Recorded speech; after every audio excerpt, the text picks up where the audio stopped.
I'm sure you've heard of Skype before. It's a free instant messaging program allowing voice and webcam chat with people all over the world. I've been using it to keep track of old friends. We all went off to college a fortnight ago. Last night I was talking to Annie, a girl I used to go to school with. We'd both just moved into our flats, we were both single, and the first semester hadn't begun yet, so we found ourselves with plenty of time to chat.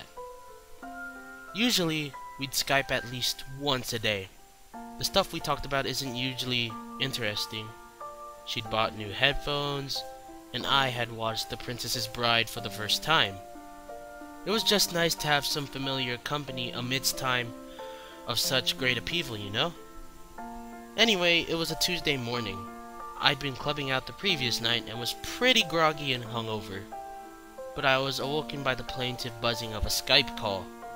Cursing the fact that I'd left my laptop on and massaging my temples, I stumbled out of bed. Hello? My bleary eyes struggled to focus on the painfully bright monitor before me. Annie was, of course, dressed up, made up, and grinning, sporting her new headphones. She gave a cheery wave, to which I responded with a half smile. "Well, aren't you the life of the party this morning?" she teased. "You should have seen me last night. My dance moves put the whole club to shame." "Big fish, little fish doesn't impress anyone." "Hey, don't you have an introduction meeting with your tutor today?" she said. I glanced at my calendar, but the ink refused to stop squirming on the page. I assumed she was right, but even the small amount of sunlight that seeped in my gloomy domain under the curtains was eye-watering. "Yeah, fuck that," I groaned. "What about you? What are you doing today?" Hoping to get a call from Erin. She just took off yesterday, during a fire drill. She left a letter on her desk, saying that she was going home. Which one's Erin again?" I asked, half serious. "You know how it is. Your friends talk about so many people that they just blur together after a while." Annie made an unimpressed face. "My flatmate. She lives across the corridor from me, but she just vanished. I mean, it's only been a day, but we were thinking about calling her parents just to check up on her." I shrugged. "Do it. Better safe than sorry, eh?" Before she could reply, there came the sudden shrieking of an alarm. Annie said something which was drowned out by the noise, and I covered my ears, wincing. "What did you say?" I asked. She had to shout directly into the microphone. "I said that there's a fire alarm. I'd better go outside or the warden will have a fit and make us do the whole thing again." "What time can I call back?" I asked, raising my voice as much as my pounding headache would allow. "Don't worry, I'll only be gone for like 5 minutes. I'll just leave Skype on." And with that, she was gone, pulling the headphones off and placing them on the keyboard. After a few minutes, the alarm cut out, and then the door opened. But the person that opened it wasn't Annie, though.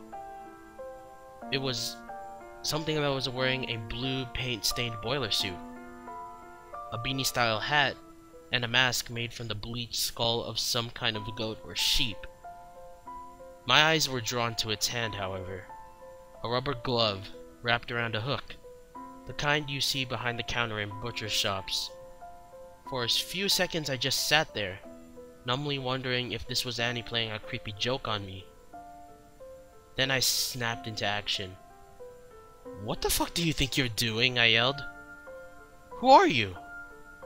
There was no response from the figure. It couldn't hear me. The headphones were still plugged into Annie's laptop.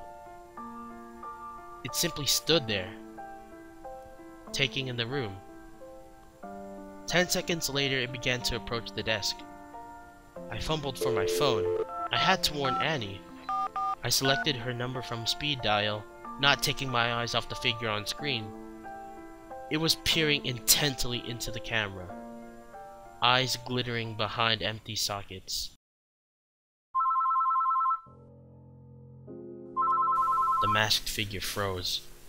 Then slowly and deliberately, it reached its free hand off camera. I squinted against the pixelated image, and then my heart sank.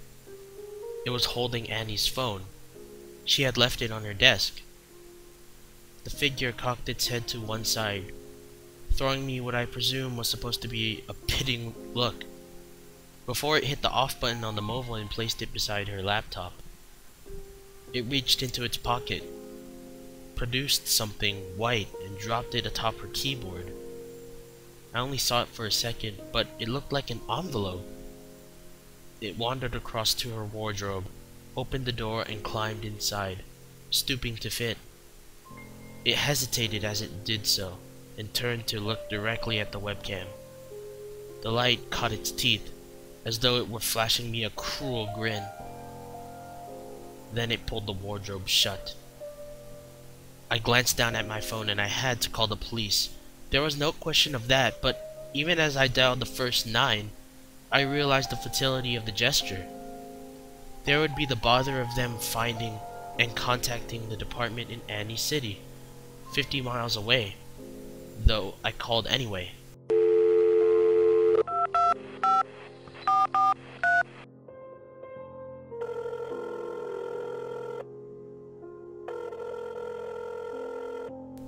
You're through to the emergency services. Which service do you require? Yeah, I need to talk to... I paused mid-sentence. I had paused because the door had opened and Annie hurried inside. Her hair was wet from the rain, and she smiled as she approached the webcam. I yelled as loud as I could for her to run, and I felt the tears pinching through the corners of my eyes. Annie didn't hear me. She sat down, picked up the headphones, and began to adjust the strap length. Over her shoulder, the wardrobe door stirred. Hello, sir? Which service do you require? Sir? Sir, are you hurt? Do you need an ambulance? Are you still there? Sir?